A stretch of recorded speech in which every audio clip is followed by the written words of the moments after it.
여러분 안녕하십니까? 저희 로마서 강해 시간에 다시 오신 것을 진심으로 환영합니다. 오늘은 제 3부입니다. 5장과 6장을 함께 연구하실 차례가 되었습니다. 먼저 우리 본문을 읽고서 우리 말씀을 좀 이해해 보도록 하십니다.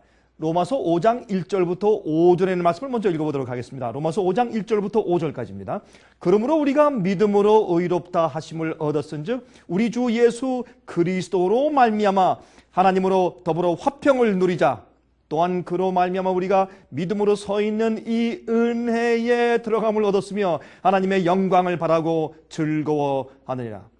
다만 이뿐 아니라 우리가 환난 중에도 즐거워하니 이는 환난은 인내를, 인내는 연단을, 연단은 소망을 이루는 줄 알미로다. 소망이 부끄럽게 아니하면 우리에게 주신 성령으로 말미암아 하나님의 사랑이 우리 마음에 부은 바 됨이니 그랬습니다.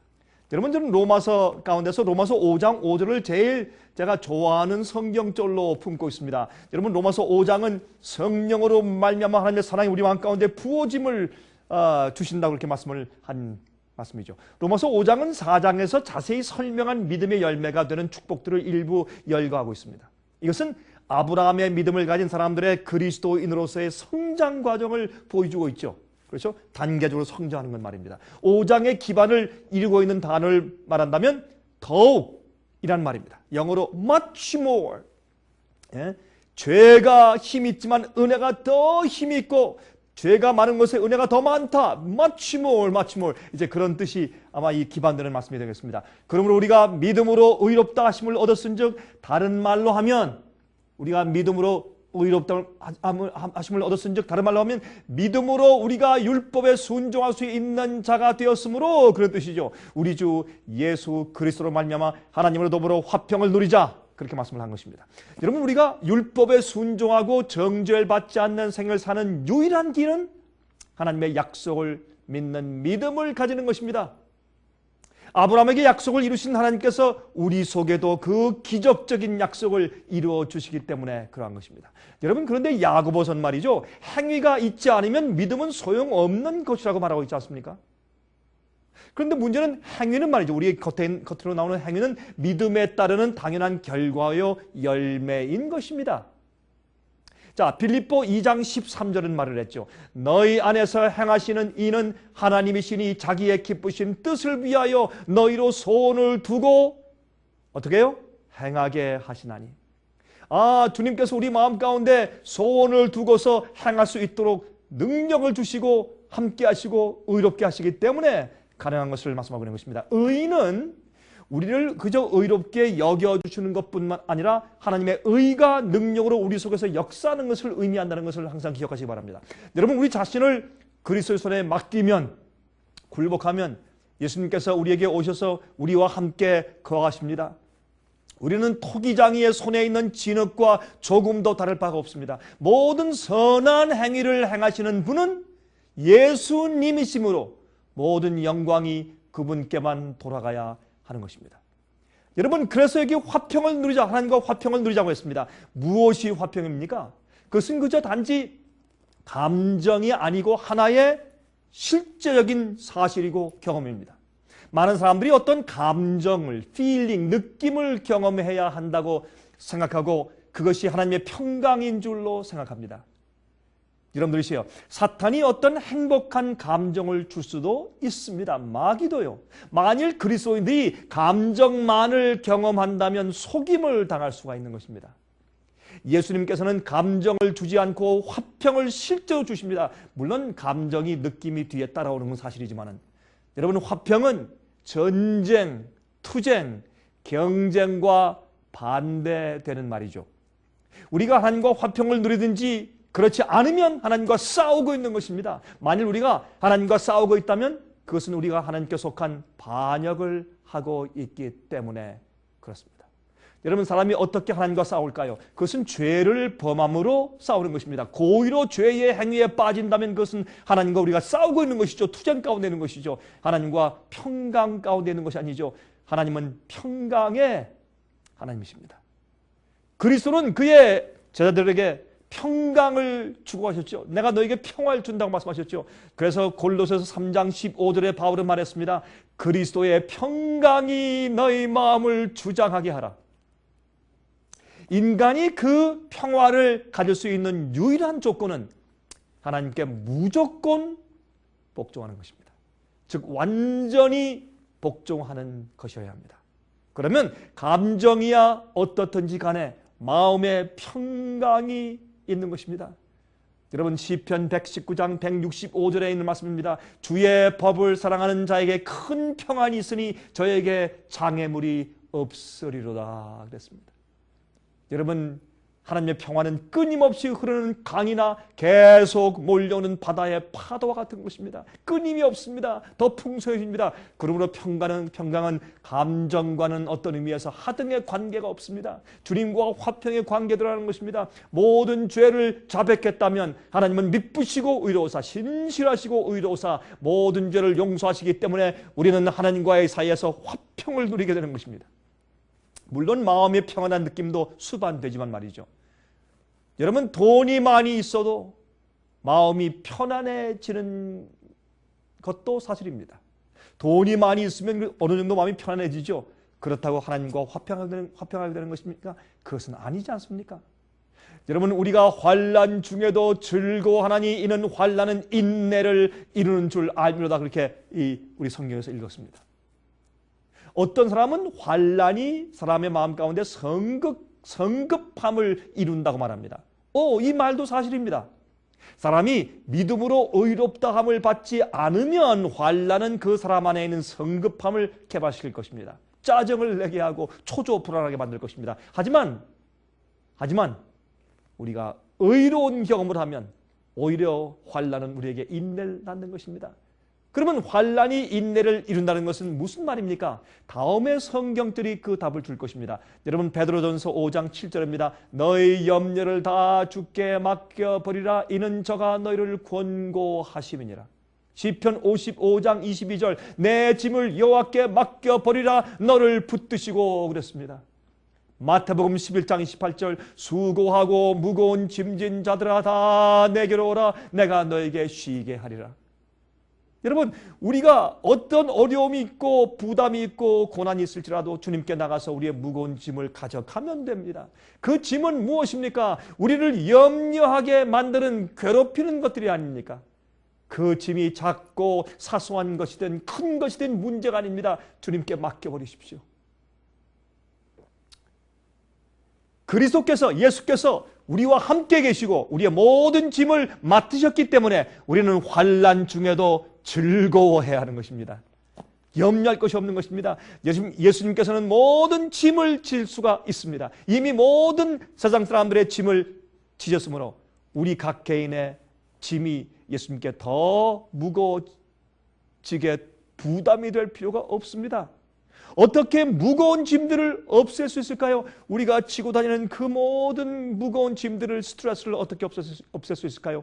그리스도 안에 맡겨버리고 주님께서 내 짐을 다 지셨다고 말하십시오. 인정하십시오. 우리가 어떻게 느끼든 상관없이 다 주님께서 지어주실 것입니다. 그것은 약속 아닙니까? 그러면 너희 마음이 쉼을 얻으리라고 약속하셨습니다. 그것은 진리의 말씀에 체험을 해야 이해되는 것입니다.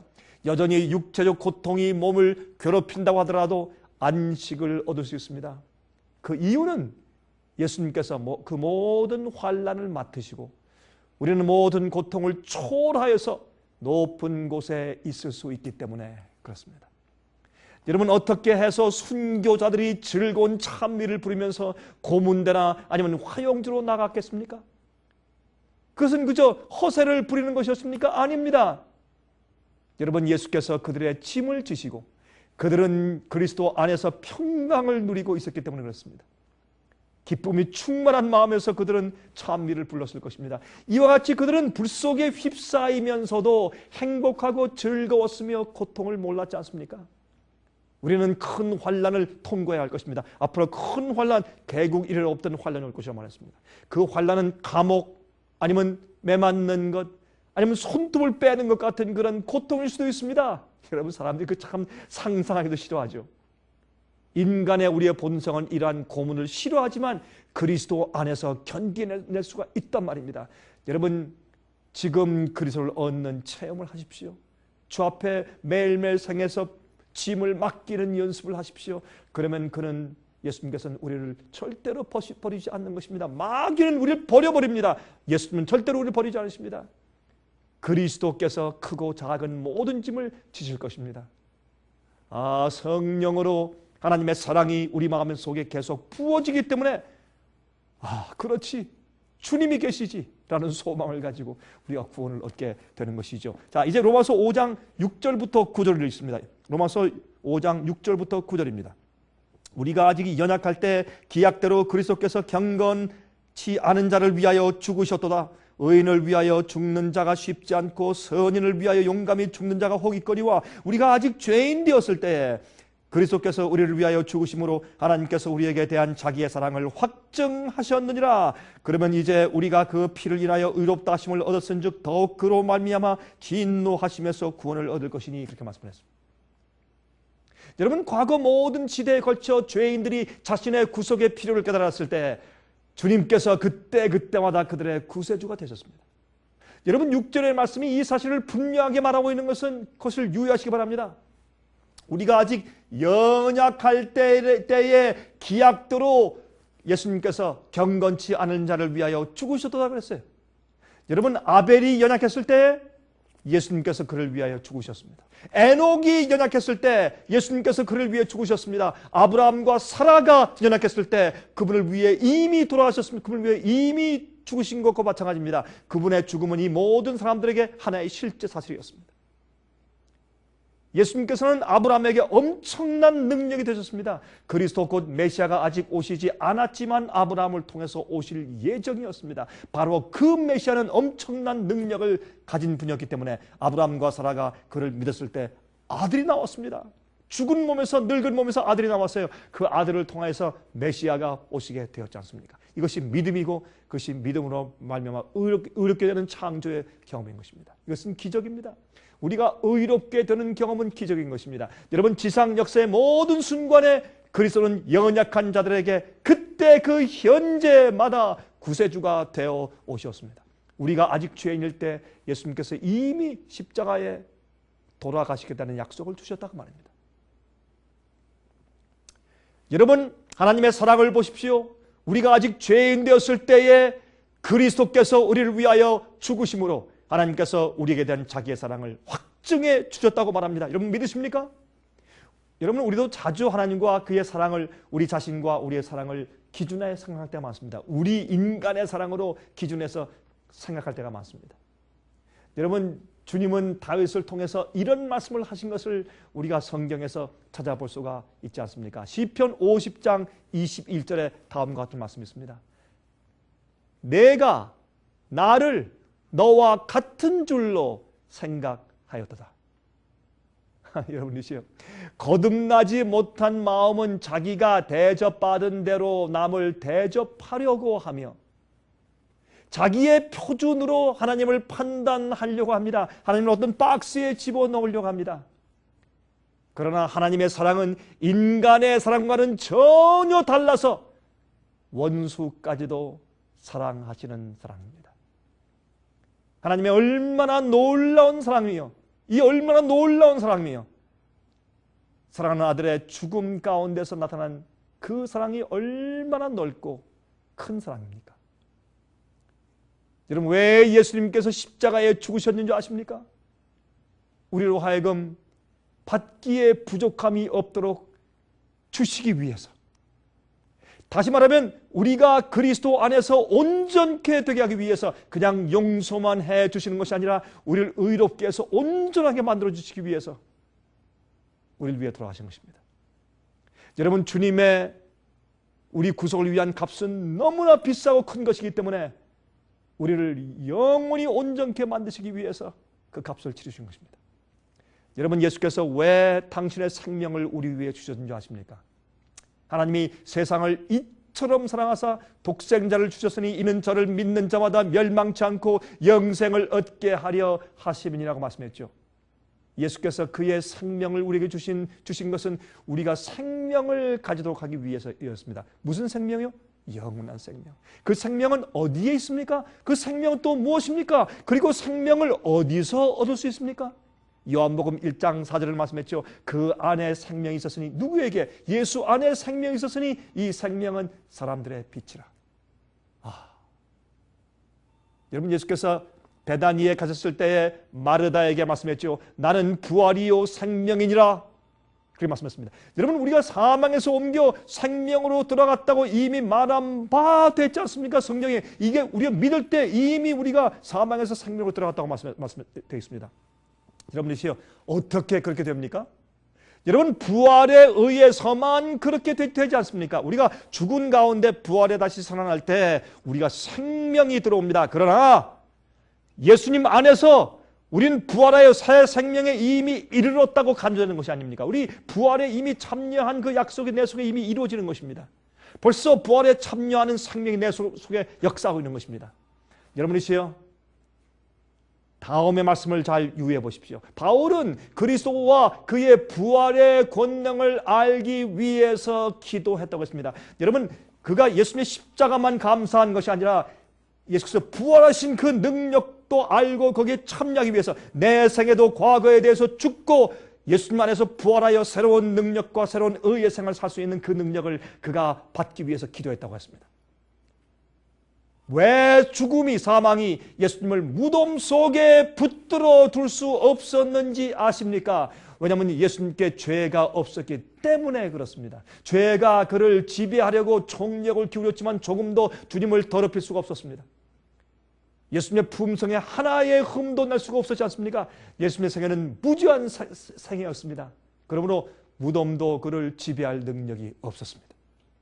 우리가 하나님의 아들을 믿을 때 그와 똑같은 능력을 소유할 수 있게 됩니다. 여기에 승리가 있습니다. 하나님의 아들을 믿을 때 그 능력을 우리가 가질 수가 있는 것입니다. 그러므로 예수님의 생명이 내 속에서 역사하면 우리는 둘째 사망에 들어가지 않습니다. 여러분, 그리스도의 생명은 하나님의 능력입니다.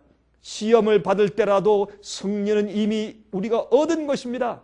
그리스도가 우리 안에 거할 때 믿음으로 의롭다 함을 받음으로 그의 생명이 우리 안에 거하고 있는 것입니다. 이미 예수님께서 그의 생명으로 모든 죄를 이기고 승리하신 것처럼 시험이 오기 전에 이미 승리가 우리의 것이 될 수가 있습니다. 여러분, 그래서 우리가 아침에 일어날 때 하루 종일의 우리 죄와 시험을 미리 이길 수가 있어요. 미리 나는 시험에 굴하지 않는다. 오늘도 예수께서 내 마음가운데 사시고 난 주님의 의와 창조 능력을 믿는다 하면 이미 우리가 아침과 오후와 저녁 때에 있는 시험을 미리 이길 수가 있는 것입니다. 우리 마음속에. 갈라디아 2장 20절에 아주 유명한 말씀이죠. 이렇게 말씀됐죠. 내가 그리스도와 함께 십자가에 못 박혔나니 그런즉 이제는 내가 산 것이 아니요 오직 내 안에 그리스도께서 사신 것이라. 이제 내가 육체 가운데 사는 것은 나를 사랑하사 나를 위하여 자기 몸을 버리신 하나님의 아들을 믿는 믿음 안에서 사는 것이니라 그랬어요. 여러분, 이러한 일들은 지성적으로 이해할 수가 없습니다. 이것은 복음의 신비입니다. 체험입니다. 하늘이 인간을 위해서 한 모든 일이 하나의 신비죠. 여러분, 한 번은 12년 동안 혈류병을 앓고 있던 여인이 있었습니다. 그 여자가 수많은 군중 가운데서 비집고 들어가서 예수님의 옷자락을 만졌습니다. 그때 즉시 예수님께서 내게서 능력이 나간 것을 내가 느꼈다라고 말씀했습니다. 그때 그 여인은 여러분, 그 중병이 걸렸었지만 주님의 옷자락을 만지자 정말로 병이 나았습니다. 무엇이 그 여인의 병을 낫게 해줬습니까? 예수님께로부터 나와서 여자에게 들어가 병을 치료해 준 실제 능력이, 하나님의 능력이 그를 낫게 해줬습니다. 이러한 이적은 우리를 위해서 기록했습니다.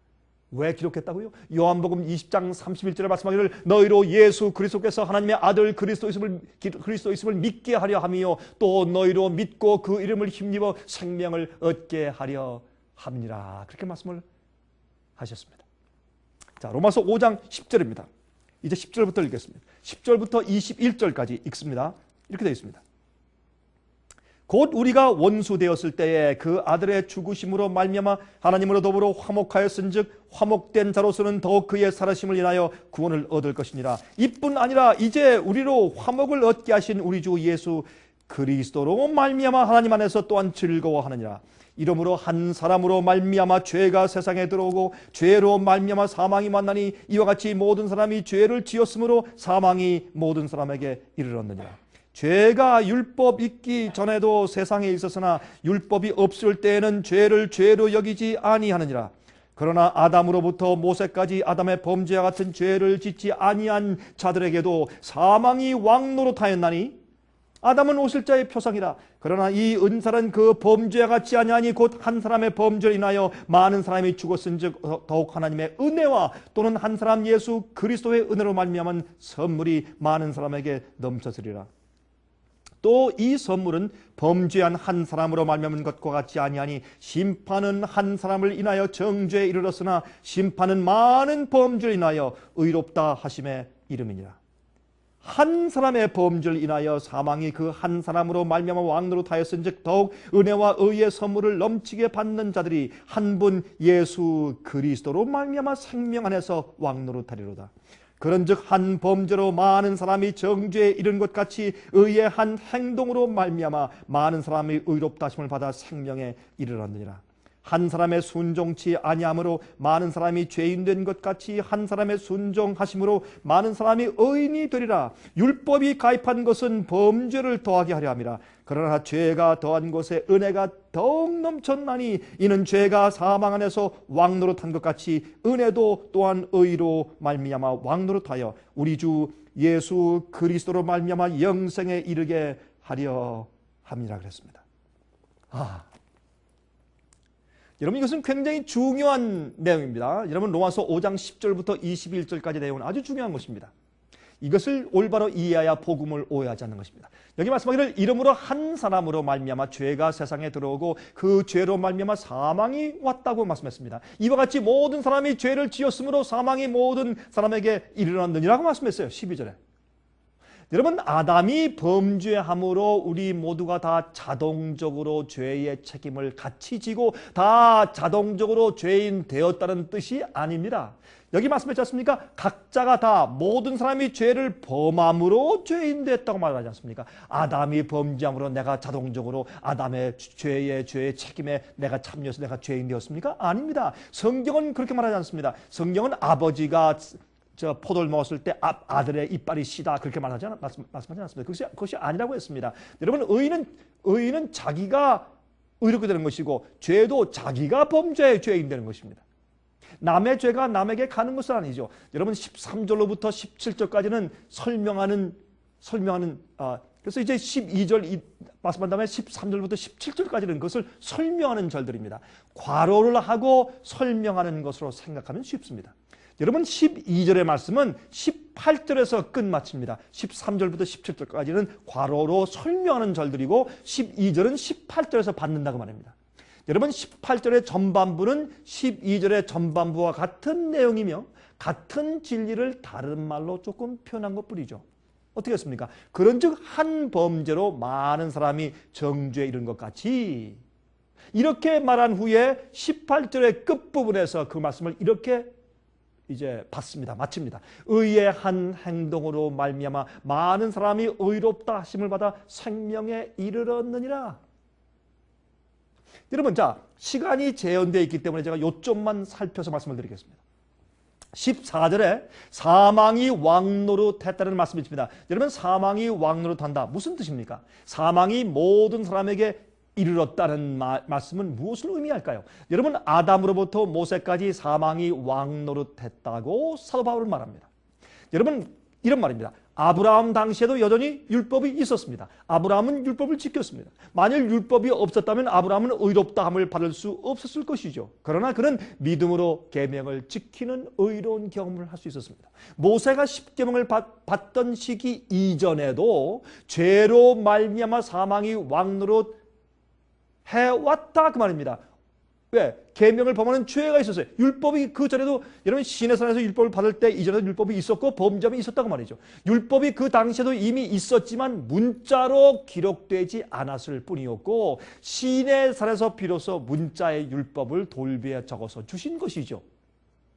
여러분, 사망의 왕노릇 무슨 말입니까? 여러분, 사망이 왕노릇하였거니와 또는 모든 사람이 죄를 지었으므로 사망이 모든 사람에게 이르렀느니라라는 말씀은 단순히 잘못 적용하기 때문에 5장을 사람들이 가끔 오해하는 것입니다. 여러분, 왜 사망이 모든 사람에게 이르러 왔는가? 모든 사람이 죄를 지었기 때문이죠. 죄를 지었으니까 죽게 되었죠.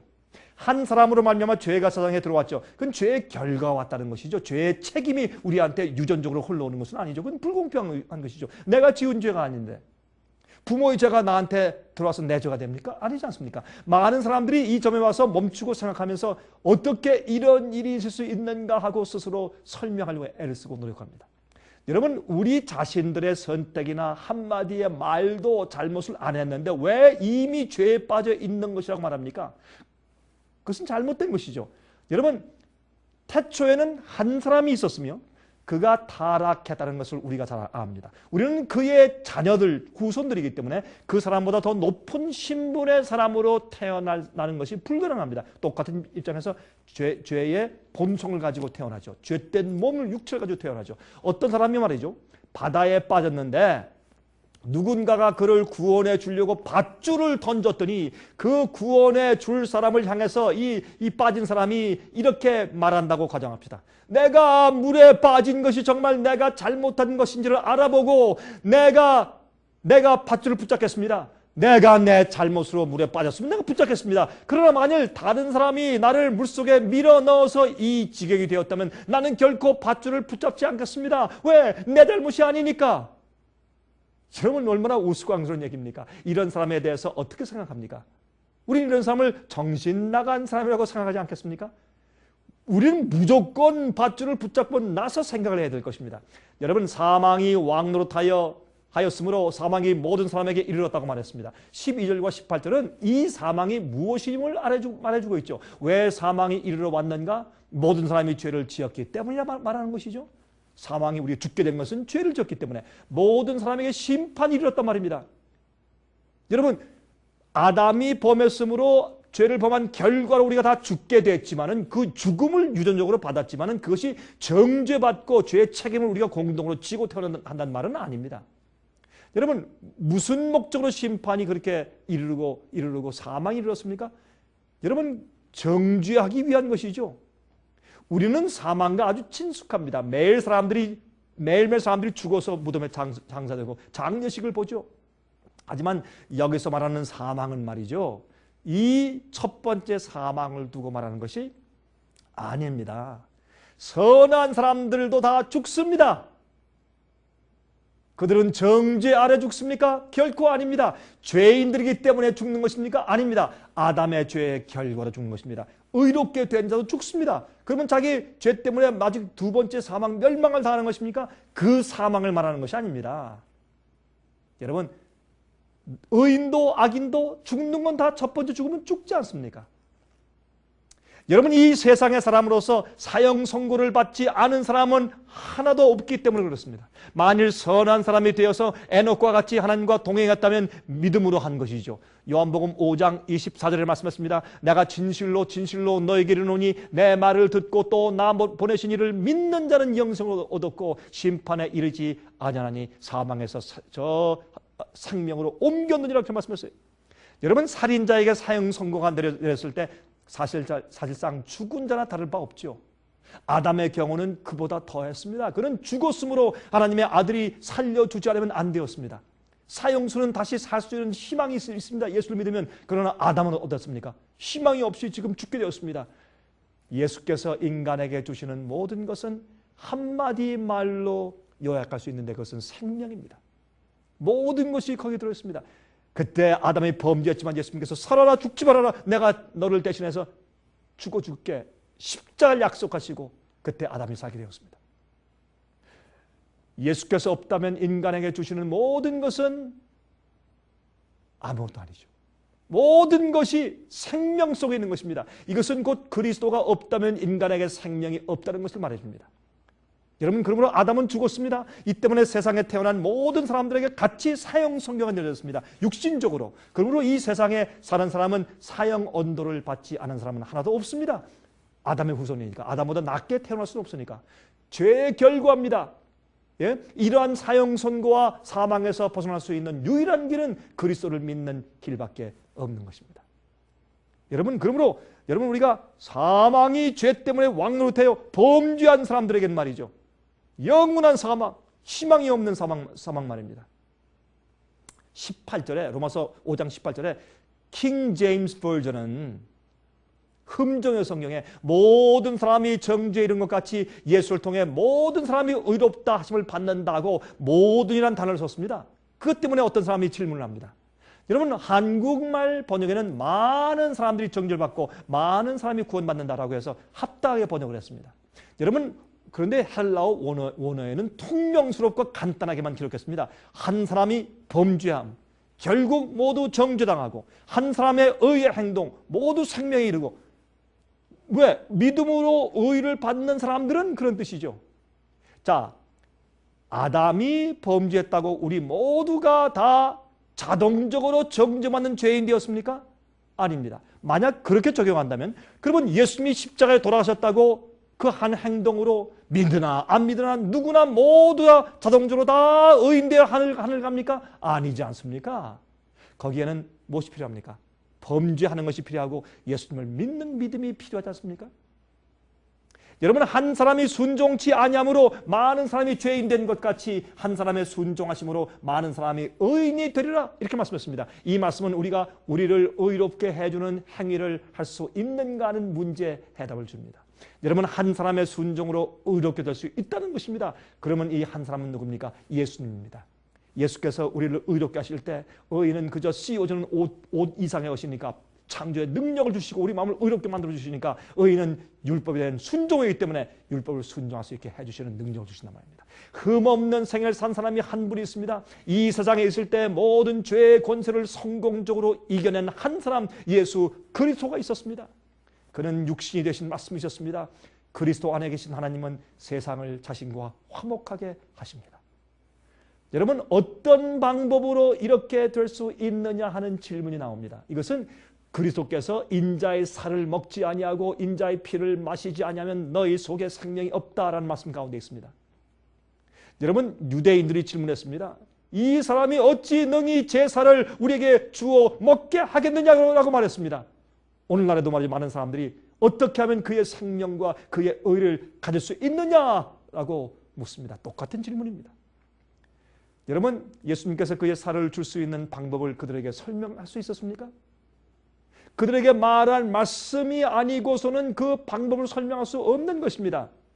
그의 말씀은 영이요 생명입니다. 인간에게 이해할 수 있도록 구속의 경륜을 설명할 수 없습니다. 구속의 경륜이 어떻게 이루어지는가에 대해서도 알 수 없으며 영원토록 구속의 경륜이 어떻게 이루어졌는가를 이해하지 못할지도 모릅니다. 계속 배울 것입니다. 하늘에 가서도. 그것은 무한한 능력이 이룰 수 있고 무한한 지혜만이 이해할 수 있는 그런 부분입니다.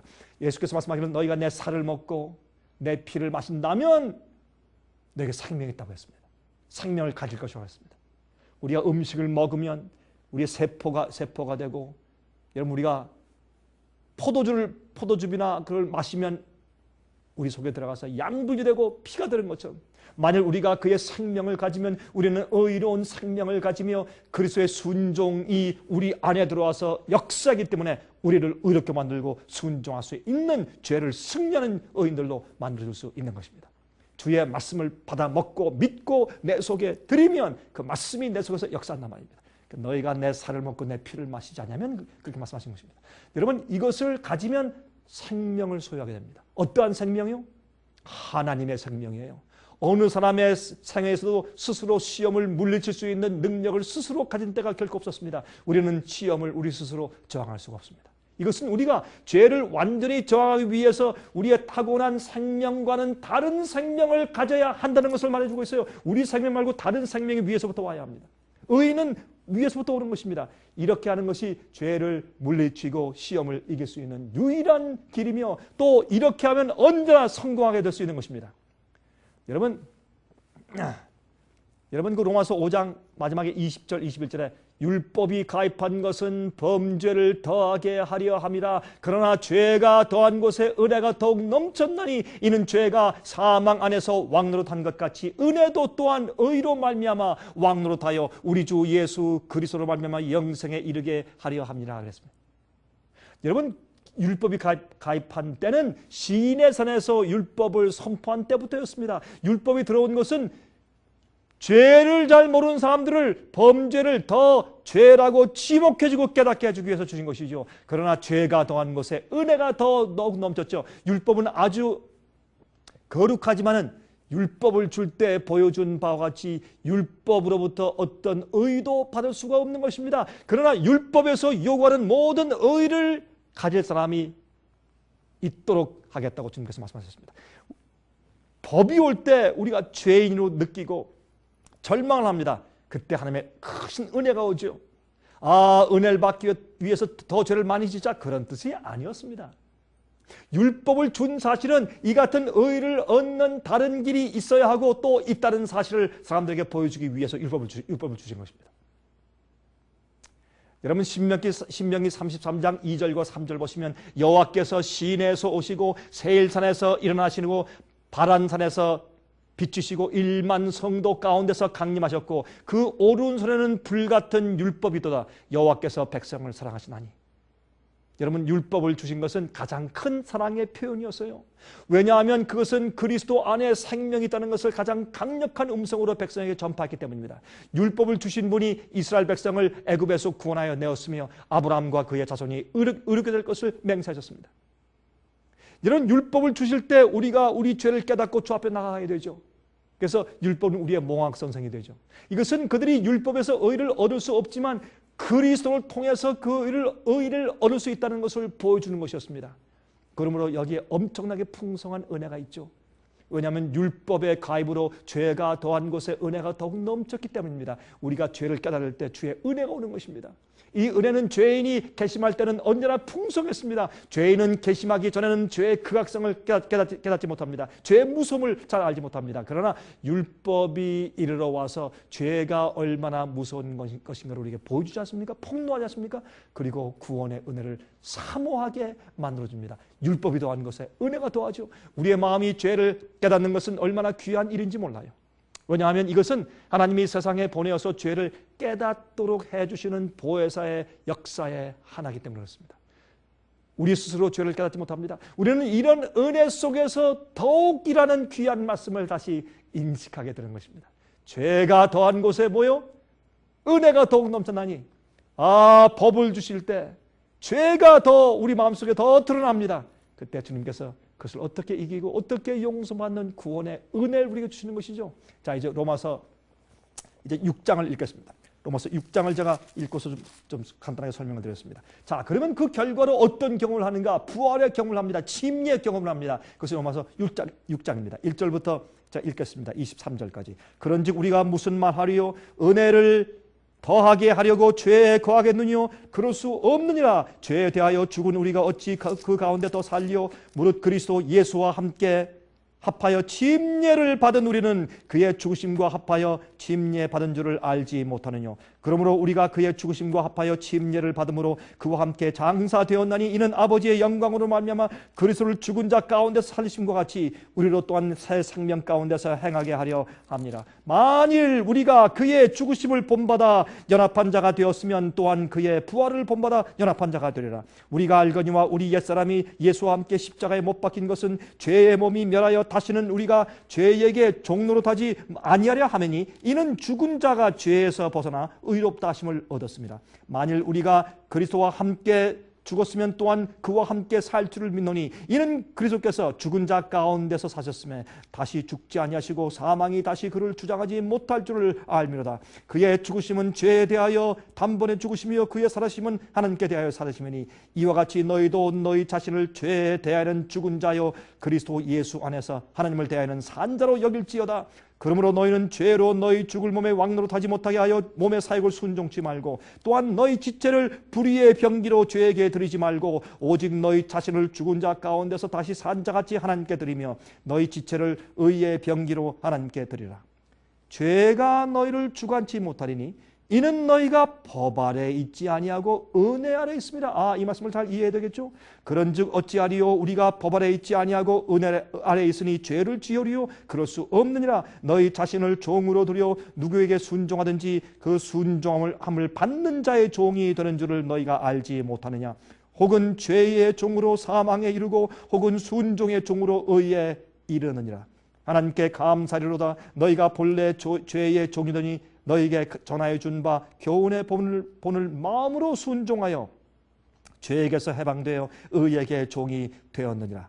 너희 육신이 연약함으로 내가 사람의 예대로 말하노니 전에 너희가 너희 지체를 부정과 불법에 들여 불법에 이른 것 같이 이제는 너희 지체를 의에게 종으로 들여 거룩함에 이르라. 너희가 죄의 종이 되었을 때에는 의에 대하여 자유하였느니라. 너희가 그때 무슨 열매를 얻었느뇨? 이제는 너희가 그 일을 부끄러워하나니 이는 그 마지막이 사망임이니라.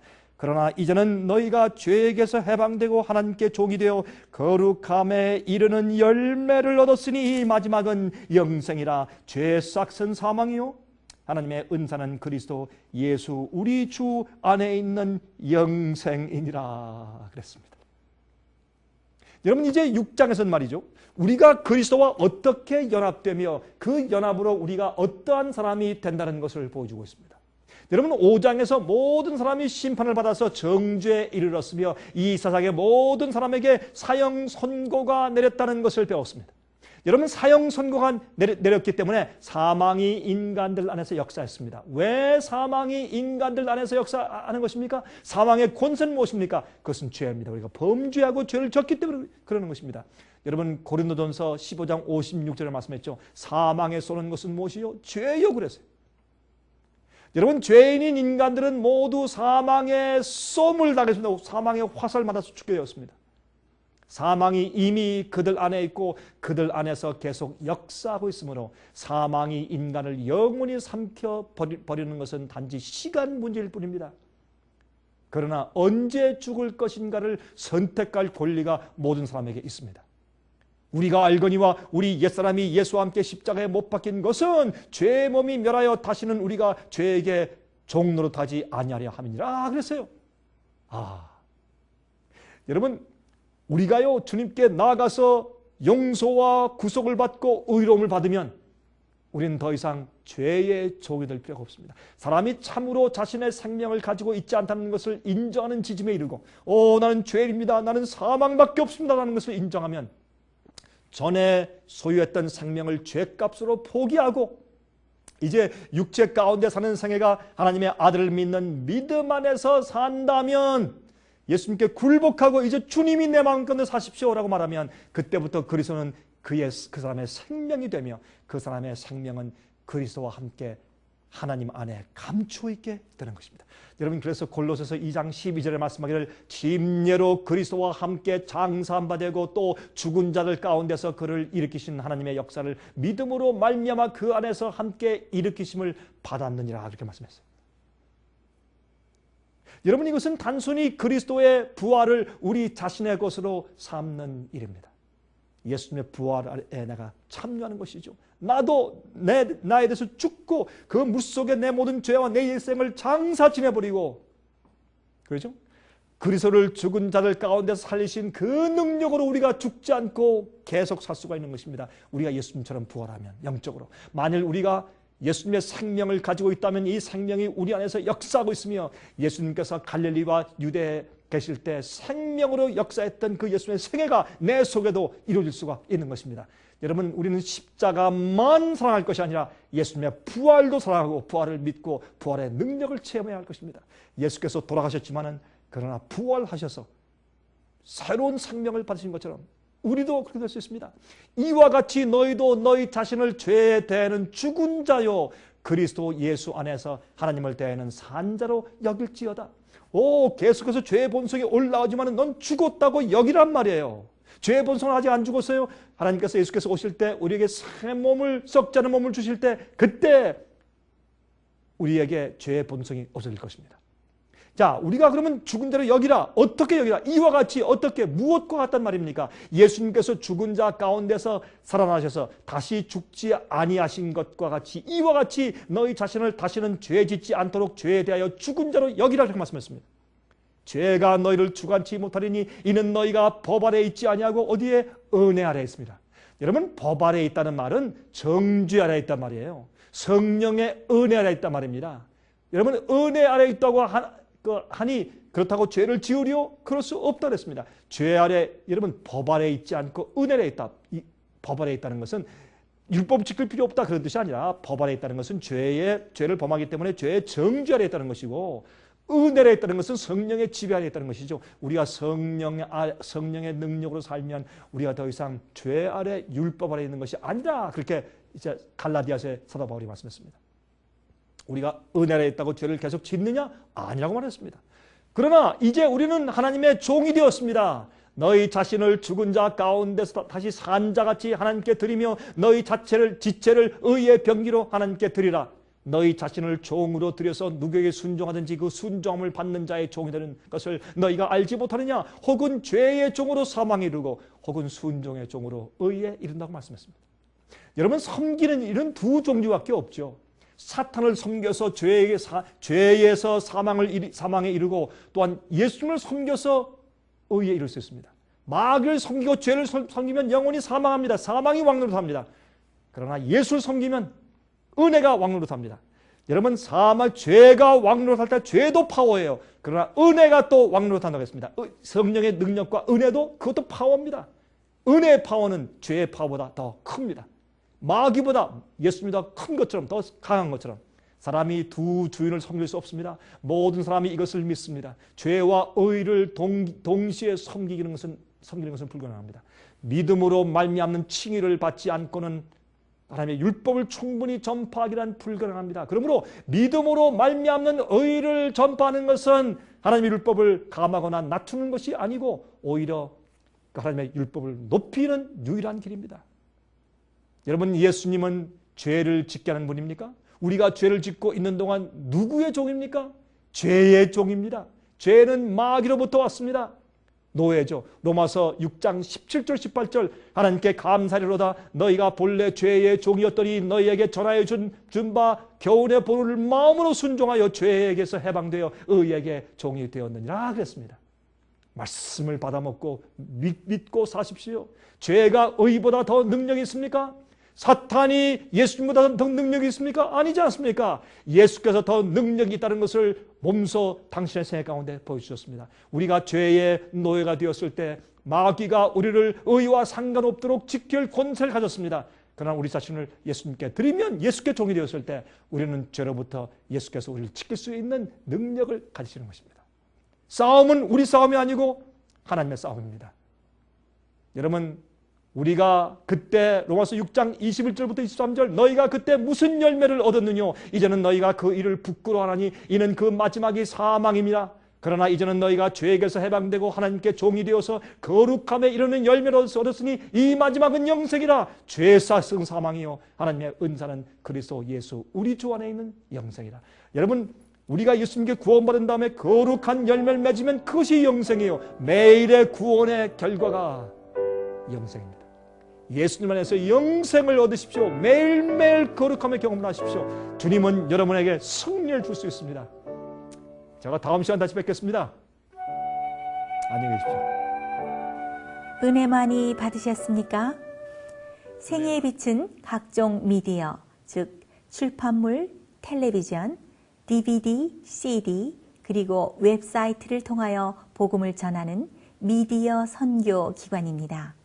생애의 빛 선교 사업에 대해서 좀 더 자세하게 알기 원하시는 분들은 웹사이트 www.sostv.net를 방문하시기 바랍니다.